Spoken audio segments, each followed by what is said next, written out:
Now, we don't let a little snow stop us. We don't let a little cold stop us. Like, are you guys even cold? Tell the truth. Okay. Now, when I said that elected leaders should go not just where it's comfortable, but also where it's uncomfortable, this is what I meant. Now, John and I want to first thank our amazing and incredible team and staff for putting this together. Unbelievable. Also, the City of Minneapolis Parks, thank you. All the incredible people that turned out. My friends Tina Smith and Governor Walz, Lieutenant Governor Peggy Flanagan, highest-ranking Native American state official in our nation. Our congressional delegation, thank you. Mayors, commissioners, legislators. Oh, I forgot, my dad, who's 90 years old. And you always want to thank your in-laws. Bill and Marilyn from Mankato. Thank you, Dudley D., who traveled with Prince for so many years, for being here. Hey, if Prince could do that halftime show in all that rain, I can do this in this snow. Sounds of Blackness, thank you. Rabbi Zimmerman. Thank you, friends from across the country. This is why we live here. Thank you, Greater Minnesota. Thank you, our suburbs, and thank you, the Twin Cities of Minneapolis, St. Paul. We are gathered here today on this beautiful Mississippi River, America's great river, running straight through the middle of our country, through the heartland. It takes its name from the Native American word for the father of waters. It starts small up north.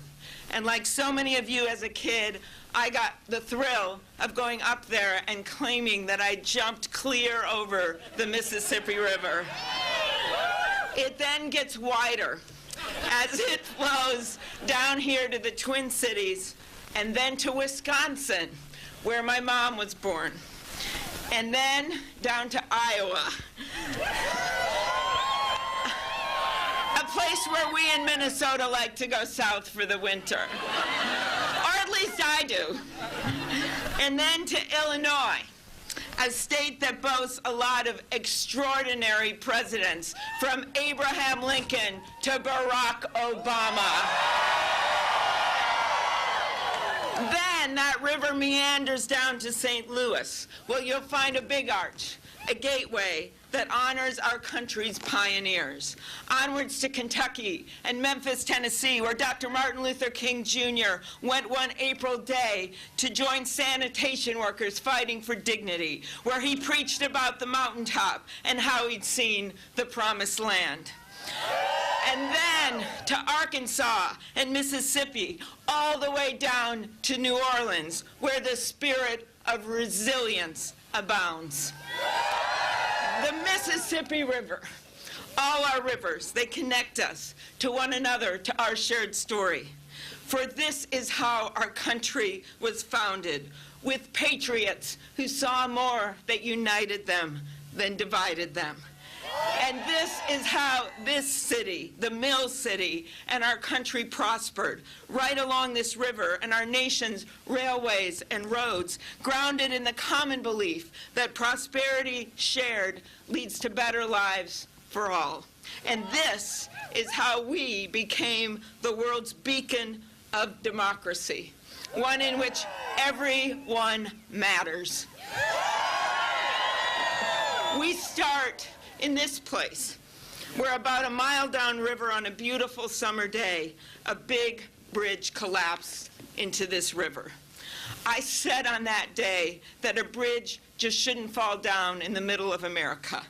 Not one of the busiest bridges in our state, not a bridge just a few blocks from our home, where John and Abigail and I drove over nearly every day. But it happened. And suddenly the eyes of the nation were on our state. And that day, America saw in a very visceral way that everyone matters. Everyone. They saw it in that off-duty firefighter who dove into the murky water over and over again, looking through those cars and trucks submerged for survivors. They saw it in the story of Paul Ekstead, the semi-truck driver who sacrificed his own life by veering off the road to save a school bus full of kids. They saw it in the school staff member, Jeremy Hernandez, who rescued each and every kid on that miracle school bus as it hung precariously next to a guardrail after plummeting 30 feet. Later, we worked across the aisle to get the federal funding, and we rebuilt that I-35W bridge in just over a year. That's community. That's a shared story. That's ordinary people doing extraordinary things. But my friends, that sense of community is fracturing across our nation right now, worn down by the petty and vicious nature of our politics. We are tired of the shutdowns and the showdowns, of the gridlock and the grandstanding. Today, on this snowy day on this island, we say, enough is enough. Our nation must be governed not from chaos, but from opportunity, not by wallowing over what's wrong, but by marching inexorably toward what's right. And it has to start with all of us. My family story is like so many of yours. On both my mom and my dad's side, they arrived in this country with nothing but a suitcase. But they made a home here. It was cold. Okay, maybe not as cold as this. They didn't know anyone. But like so many immigrants, they wanted a better life for their families. My grandpa worked 1,500 feet underground in the mines up north on the Iron Range. He never graduated from high school. He saved money in a coffee can in the basement to send my dad to college. My dad, who's here at age 90, got a 2-year degree from Vermillion Junior College, and then finished up at the great University of Minnesota. He became a journalist. As a young, thank you, person cheering. As a young Associated Press reporter, he called the 1960 presidential race for John F. Kennedy. He covered the 1968 conventions. He interviewed everyone from Mike Ditka to Hubert Humphrey to Ronald Reagan to Ginger Rogers. Freedom of the press wasn't some abstract idea to my dad. He embraced it. He lived it. My mom, a proud union member, taught second grade in the suburbs until she was 70 years old. Her students, now grown, still come up to me on the street and tell me she was their favorite teacher. So today, on an island in the middle of the mighty Mississippi, in our nation's heartland, at a time when we must heal the heart of our democracy and renew our commitment to the common good, I stand before you as the granddaughter of an iron ore miner, as the daughter of a teacher and a newspaper man, as the first woman elected to the United States Senate from the state of Minnesota, to announce my candidacy for President of the United States.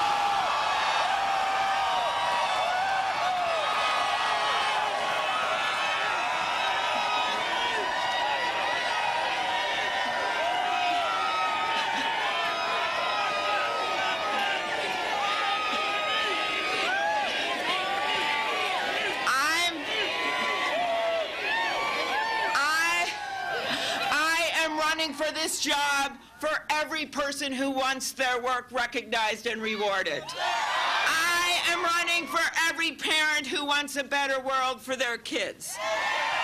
I'm running for every student who wants a good education, for every senior who wants affordable prescription drugs, for every worker, farmer, dreamer, and builder. I am running for every American. I am running for you. And I promise you this, as your president, I will look you in the eye. I will tell you what I think. I will focus on getting things done. That's what I've done my whole life. And no matter what, I'll lead from the heart.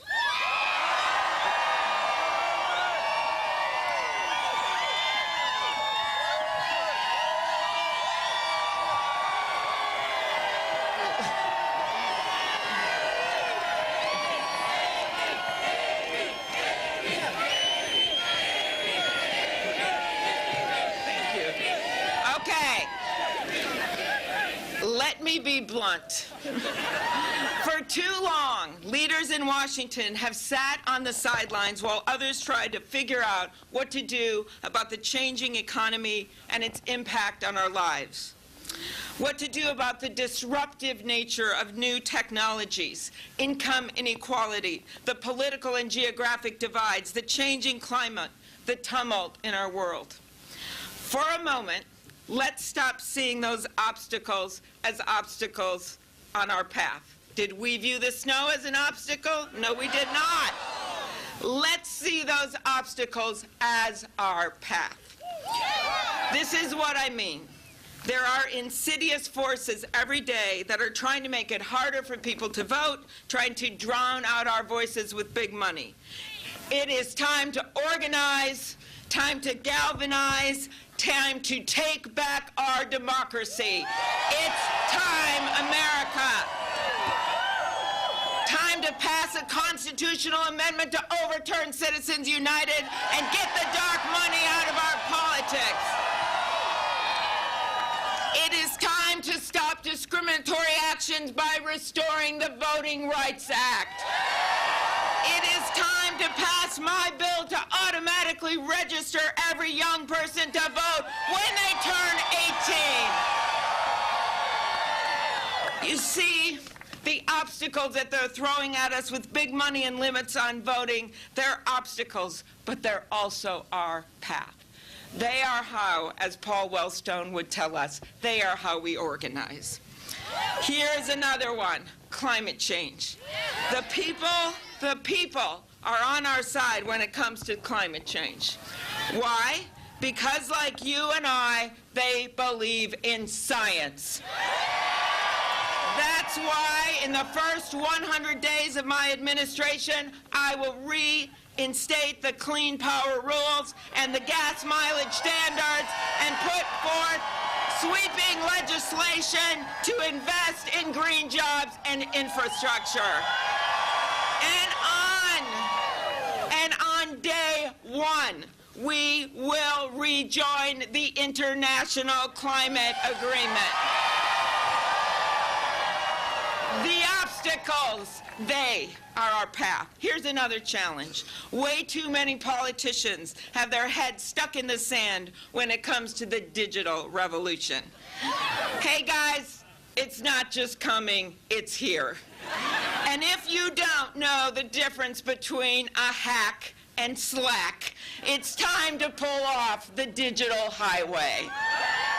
What would I do? What would I do as president? We need to put some digital rules of the road into law when it comes to people's privacy.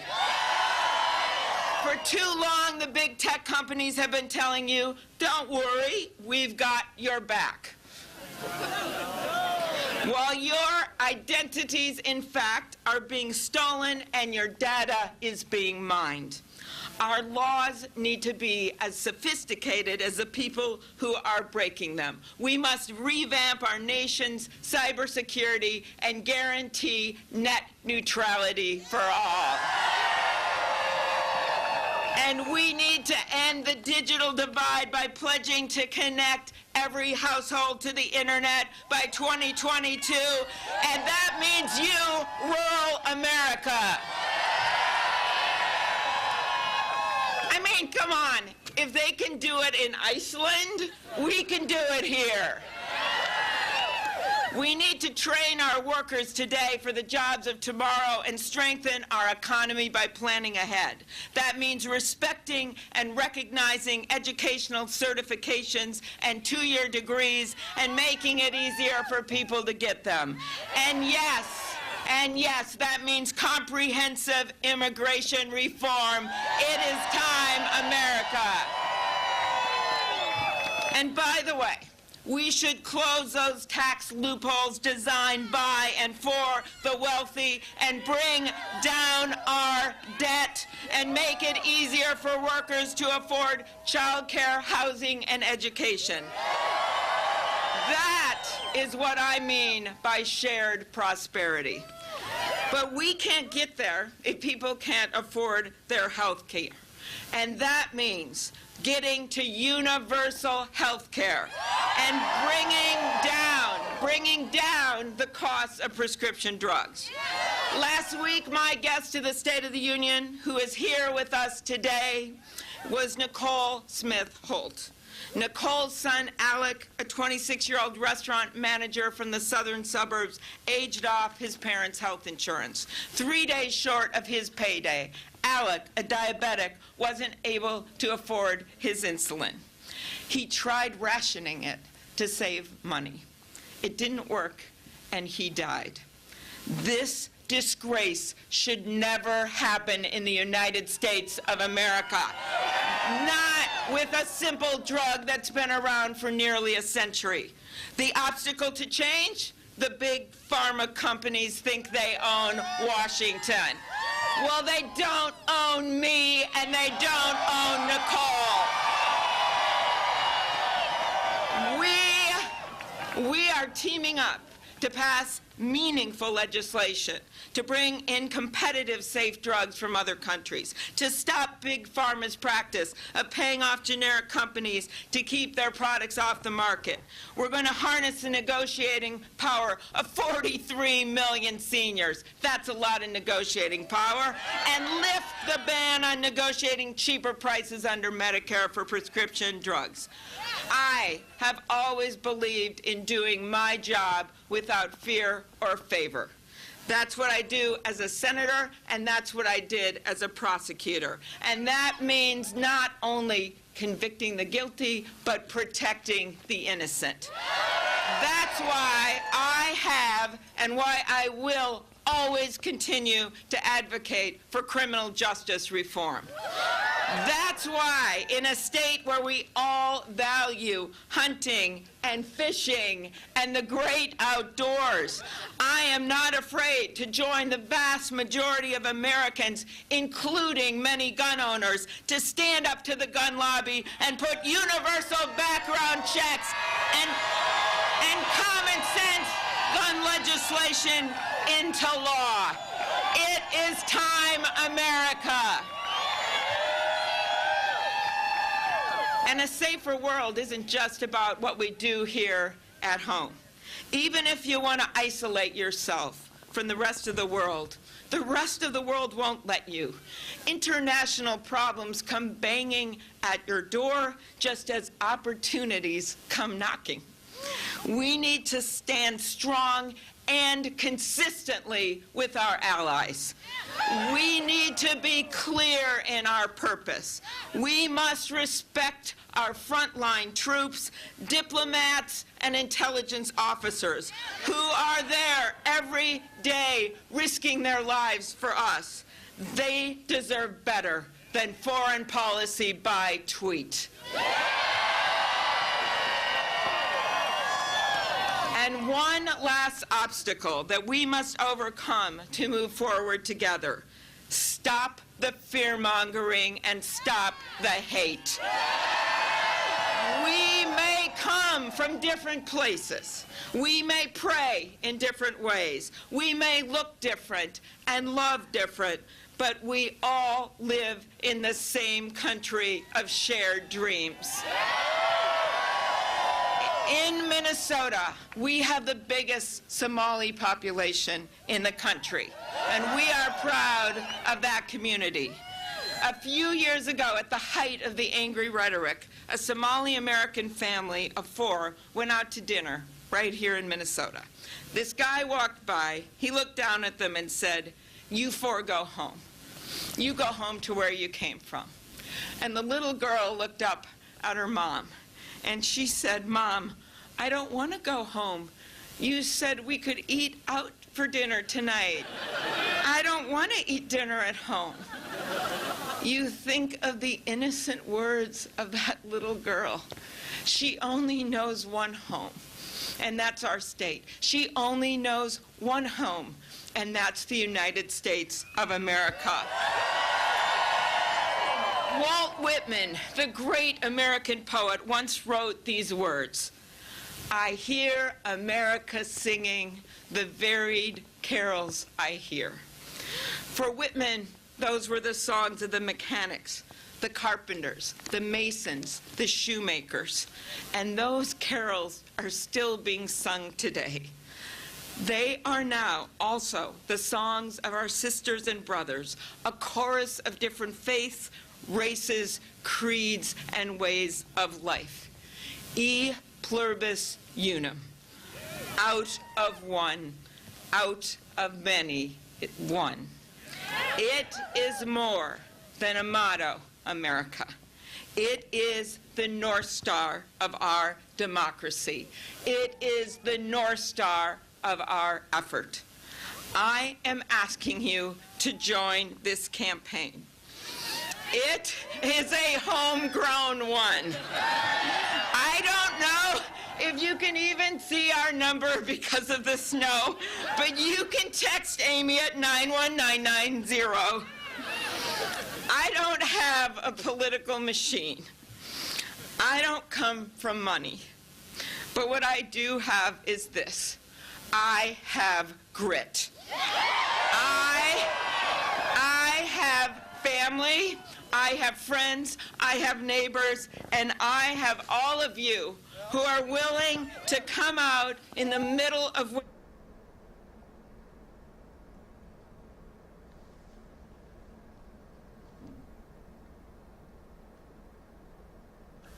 I'm asking you not to look down and not to look away anymore. I'm asking you to look up, to look at each other, to look at the future before us. Let us rise to the occasion and meet the challenges of our day. Let us cross the river of our divides and walk across our sturdy bridge to higher ground. As one faith leader reminded me this week, to pursue the good, we must believe that good will prevail. I do believe it, and so do you. So let's join together as one nation, indivisible, under God, and pursue the good. Thank you, and God bless America.